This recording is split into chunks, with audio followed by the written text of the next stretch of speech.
We've talked a lot about how to pick your employees, your team members. I think it's almost as important to pick your investor as well.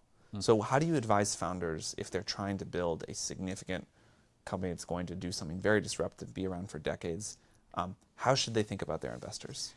So I think every piece of equity you do, the money you get is the smaller part of what you get. Advice and the right approach is the much more important part. A simple thing. There's investors who are happy with 3 times their money, in fact, want to sell as soon as they can and make 3x, 4x, and people who care about your vision. Or people who understand the technological approach you're taking and will be much more tolerant as things go wrong.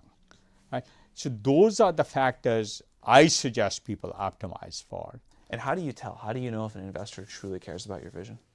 Talk to other founders, especially founders who've gone through a large promise, large vision, and had hiccups along the way. When things go wrong along an ambitious path is when you can actually judge an investor. I think an investor is an employee who you can't fire. And that's how you should think about it. Otherwise, all the same principles apply.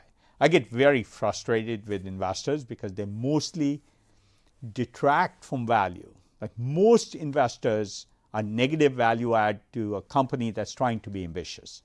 If they're just trying to get to liquidity as soon as possible, then there's plenty of investors who do that well. Have you had founders who come pitch you and you say that's too ambitious? I've never had that happen. I have had the following conversation. That's ambitious. That's awesome. Build the team for it. Now, what is step 1, 2, and 3? And let's be thoughtful about how you discover the risks on the path to the vision.